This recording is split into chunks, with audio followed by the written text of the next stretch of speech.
98 homes stood neatly aligned behind fresh sidewalks and manicured lawns. Each one built on land everyone assumed the HOA legally owned. Everyone except me. For months, I watched strangers move into houses that should never have existed, while the HOA sent me violation notices as if I were the problem. They fined me, threatened me, and dismissed every warning I gave them, confident their paperwork made them untouchable. What they didn't realize was that every driveway, every foundation, every mailbox sat on property my family never sold. And the moment I decided to stop being patient, the entire neighborhood's future was suddenly in question. The HOA thought they controlled the land, but what happens when the ground beneath an entire community doesn't belong to them at all? Before any notices arrived or survey stakes appeared in the dirt, life on that land was quiet in a way most people never get to experience anymore. It wasn't a suburban dream carved out by developers or governed by laminated rulebooks. It was inherited property, open, familiar, and deeply personal. The kind of land that doesn't just belong to you on paper, but lives in your memory. Trees planted decades earlier still casting the same shadows. Gravel paths worn down by years of footsteps. Boundaries understood, respected, and never questioned. I wasn't looking to make money from it. I wasn't planning to sell it, develop it, or subdivide it. The land simply existed as it always had, sitting just beyond the edge of a growing town that seemed eager to stretch itself in every direction. At first, the growth felt distant. A new road here. Utility work there. Nothing unusual. Progress always creeps in quietly before it announces itself. Then the signs appeared. Large, professionally printed signs promising a premium community experience went up along the far edge of my property. They featured polished renderings of homes, smiling families, and slogans about harmony, order, and shared values. An HOA logo sat proudly at the bottom, framed as a guarantee of quality. I noticed them in passing at first, assuming the development was happening nearby, not on land I knew down to the last uneven patch of soil. Construction followed quickly. Heavy equipment moved in.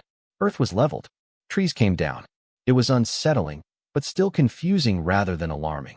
Developers often work close to property lines, and mistakes happen. I assumed someone would realize the error once permits were double-checked and surveys reviewed. That's how things are supposed to work. No one contacted me. Weeks passed. Foundations were poured. Streets were carved out. The pace was aggressive, almost frantic, like a countdown no one had told me about. By the time framing began, it was impossible to ignore that something was very wrong. What was taking shape wasn't a small expansion or a boundary miscalculation. It was an entire neighborhood, methodically planned, precisely executed, and confidently placed squarely where it didn't belong. That was when the letters started showing up. Not from a developer, not from a city office, from the HOA. The envelopes were formal and impersonal, filled with language that assumed compliance rather than requested it. They referenced community standards, future assessments, and adjacent property obligations. The tone wasn't curious or cautious. It was authoritative, as if I were already part of a system I had never agreed to join. The HOA didn't introduce itself. It didn't ask questions. It issued expectations. From their perspective, everything was already settled. The land had been allocated. The homes had been approved. The paperwork, somewhere, clearly said this development was legitimate, and anyone standing in the way was simply an obstacle to be managed. From my perspective, it felt like watching someone rearrange your house while insisting they owned it. Still, I remained calm. I assumed this was a clerical error layered on top of a rushed development timeline. A meeting would fix it. A survey would clarify things. Someone would apologize. Construction would pause. Instead, it accelerated. More crews arrived. More concrete was poured. More houses rose from the ground. The HOA's confidence grew with every completed structure, and so did their willingness to act as if my land was already theirs. They spoke in absolutes, leaning on authority they believed was unchallengeable. Their rules expanded outward, reaching further with each new row of homes. And quietly, almost invisibly, the pressure shifted. This was no longer about a simple mistake. It was about momentum, about too much money already spent, about too many promises already made to homeowners who believed they were buying into permanence. Admitting an error now would unravel everything. That was when I realized something important. This wasn't going to resolve itself. The HOA wasn't interested in slowing down. The developers weren't interested in looking back, and the neighborhood rising from my land was built on an assumption that no one expected to be challenged.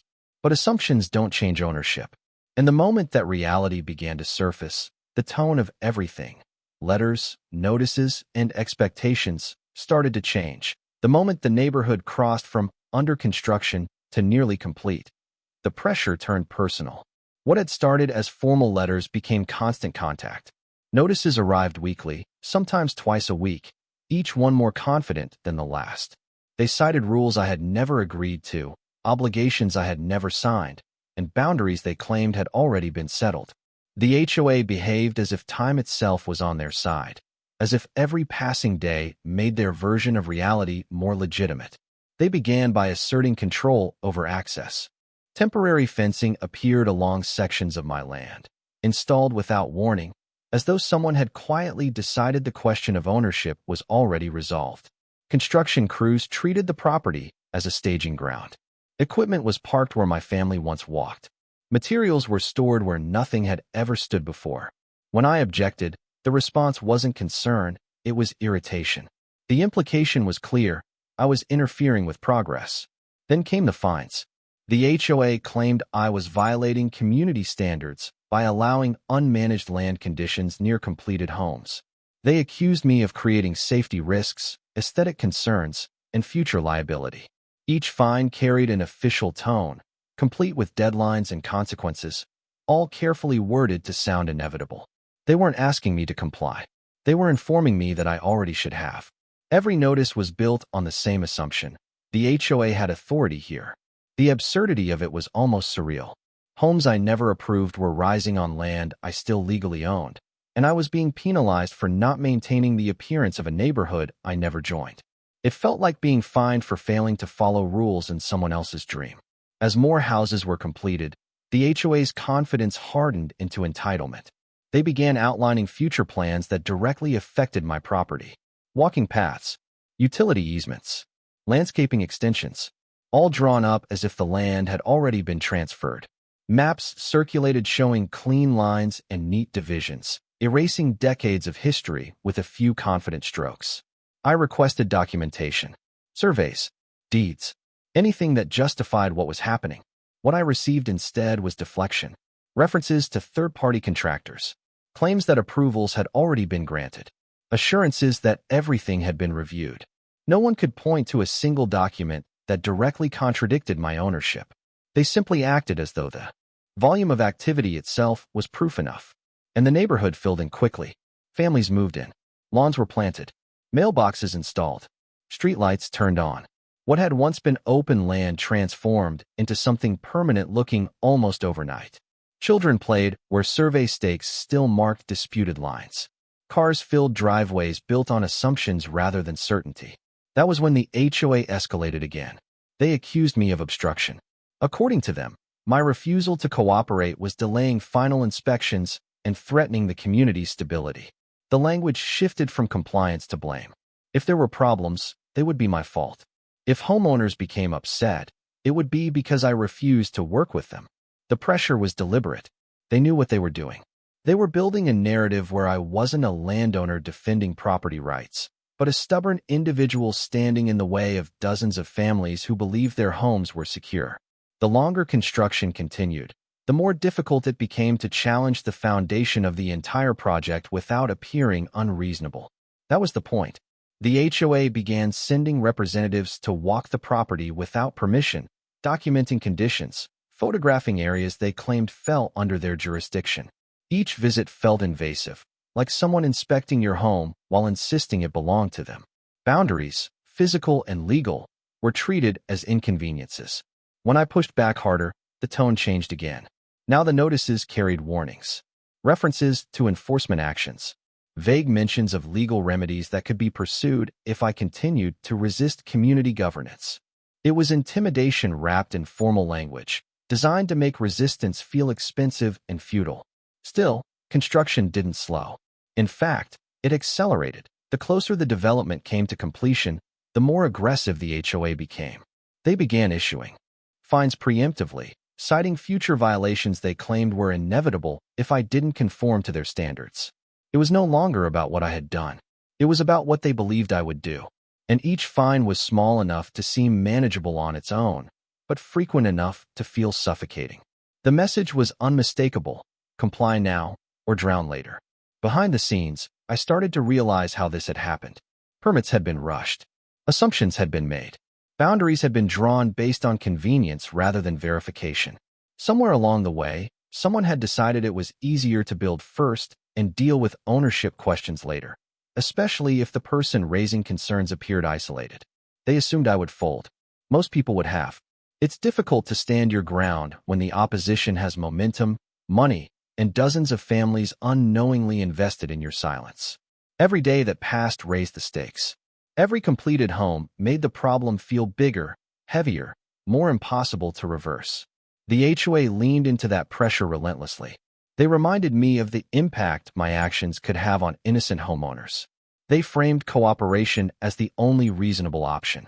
Their communications suggested that resisting would invite scrutiny, not just from them, but from local authorities eager to see the development succeed.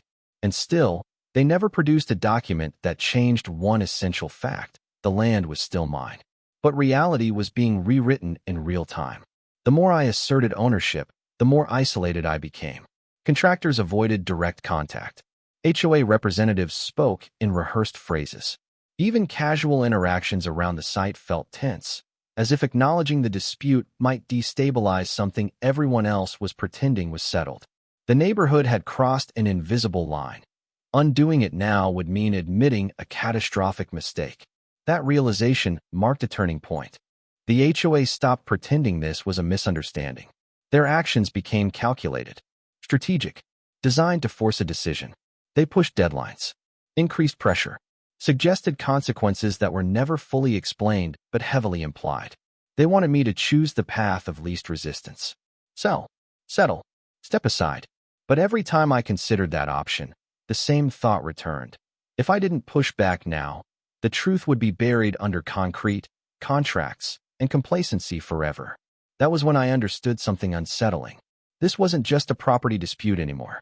It was a test of whether authority could be manufactured through confidence alone, whether repetition could replace legality, whether enough momentum could erase ownership entirely. And the HOA had no intention of stopping, because from their perspective, the worst outcome wasn't being wrong. It was being forced to admit it. And as the final homes neared completion, with inspections scheduled and families fully moved in, one unavoidable question hung over everything. What happens when an entire neighborhood is built on land that was never theirs to use, and the owner finally decides to prove it? The breaking point arrived quietly, without sirens or shouting, disguised as another routine notice from the HOA. On the surface, it looked like everything that had come before: formal language, veiled threats, deadlines framed as cooperation. But buried inside was a demand that crossed a line they couldn't uncross. They formally asserted jurisdiction over the land itself, claiming full authority to regulate, modify, and enforce rules across every remaining undeveloped portion of the property. They weren't pretending anymore. In that single document, the HOA did what months of construction, intimidation, and pressure had been building toward. They declared ownership through confidence alone. They reduced my land to a footnote in their expansion plan, as if repetition had finally transformed assumption into fact. That was the moment patience ended. Up until then, restraint had felt like the responsible choice. Let them reveal themselves. Let the paper trail grow. Let the overreach become undeniable. And it had. The HOA had documented their own escalation with meticulous care, issuing fines, maps, directives, and threats that assumed rights they never had. They had built their case for me. The shift was immediate and decisive. Where they expected hesitation, they met resistance. Where they expected compliance, they triggered exposure. Every letter, every inspection notice, every boundary claim was suddenly recontextualized, not as authority, but as evidence. And once that switch flipped, the balance of power began to change. The HOA called an emergency meeting, framed as a community clarification session. It was meant to consolidate control, reassure homeowners, and isolate me as the lone obstacle standing in the way of stability.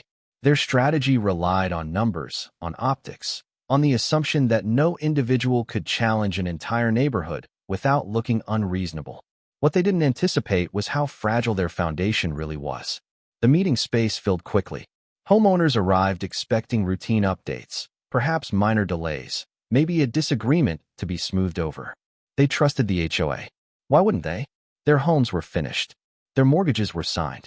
Their lives were already rooted in place. The HOA leadership stood confidently, armed with slides, charts, and carefully worded explanations. They spoke about progress, unity, and the importance of cooperation.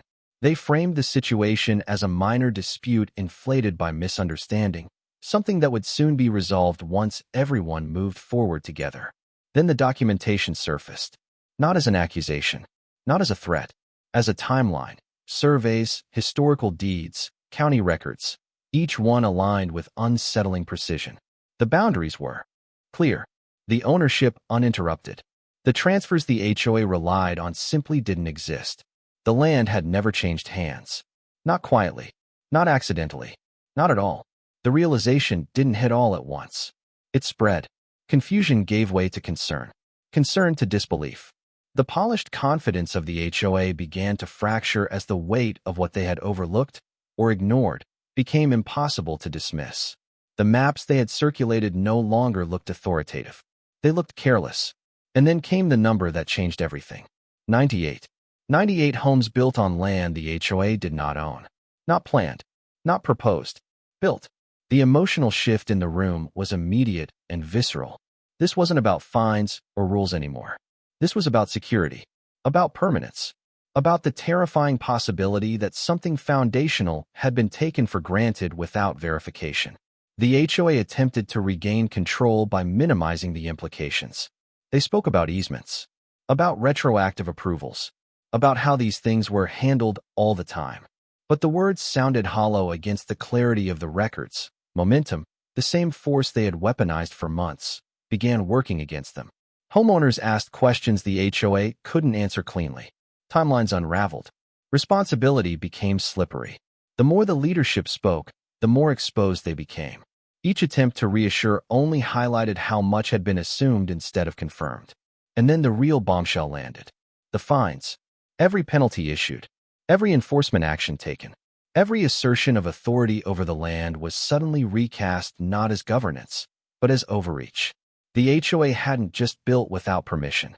They had acted as if ownership gave them the right to punish resistance. That behavior, documented and dated, painted a picture far more damaging than a construction error. It showed intent. The room changed again, not just emotionally, but directionally. This was no longer a discussion about resolving a misunderstanding. It was about accountability, about how such a massive failure could occur under the watch of people entrusted with protecting the community's interests. The HOA leadership, once composed and authoritative, now looked cornered. Their strategy had relied on silence and speed. They had neither anymore. Outside that meeting, the impact rippled outward fast.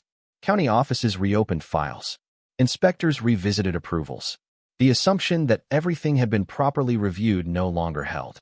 The development that had been rushed toward completion now faced scrutiny from the very institutions the HOA had leaned on for legitimacy. The irony was sharp. The same urgency that had allowed them to bypass questions now demanded answers. For the first time since construction began, work stopped. Equipment sat idle. Crews were told to wait. The visual certainty of progress, the HOA's greatest shield, was gone. In its place stood unfinished plans and uncomfortable questions. The HOA tried to pivot.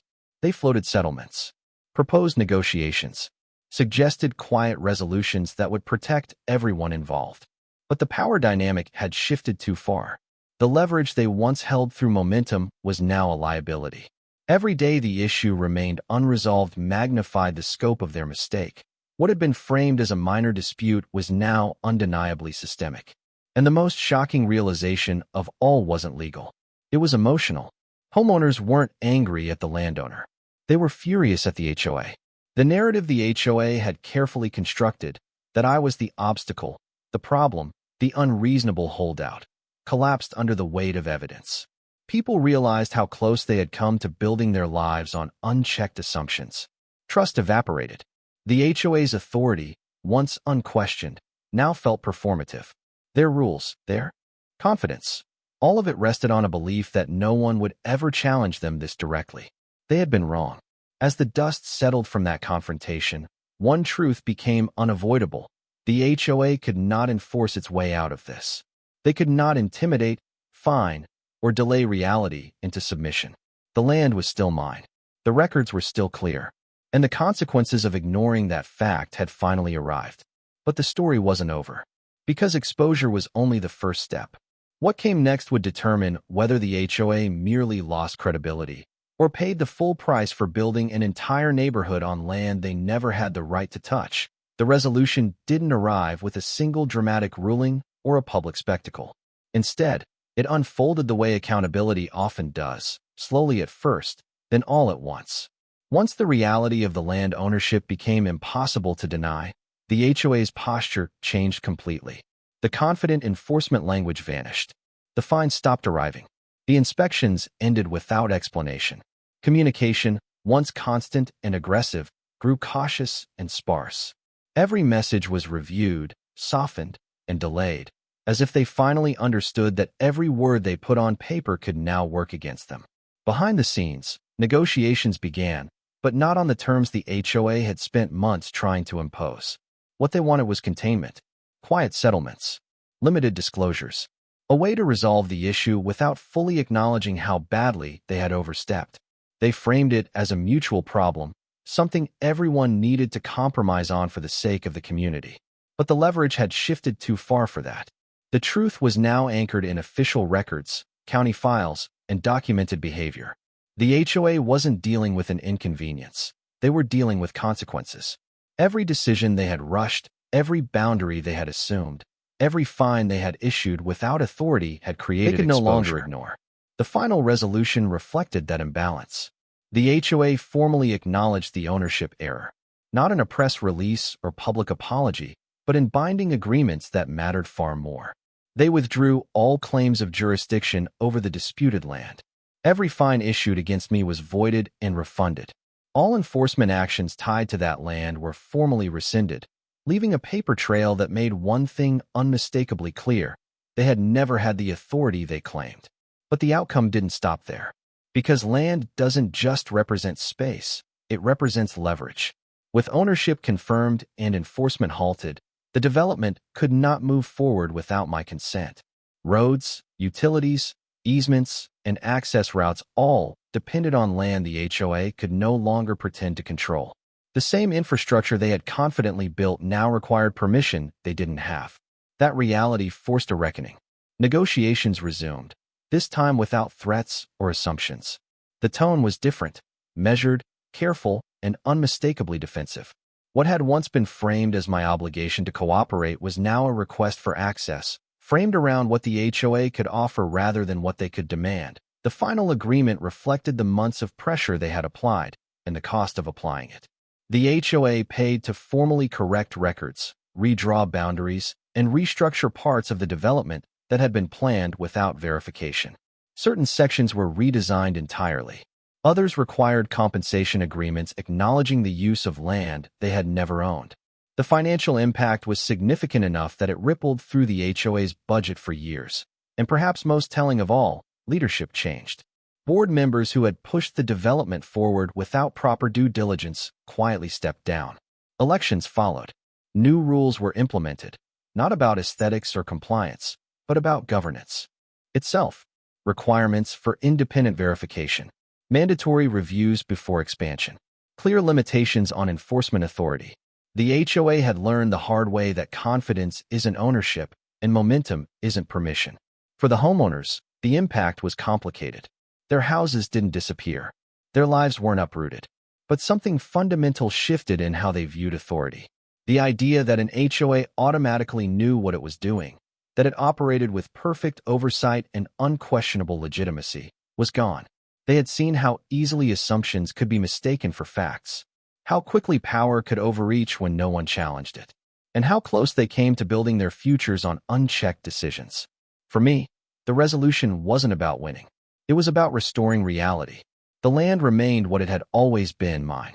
Not because I fought louder or faster, or more aggressively than anyone else, but because I refused to let repetition replace truth. I didn't need to invent authority. I simply had to prove it already existed.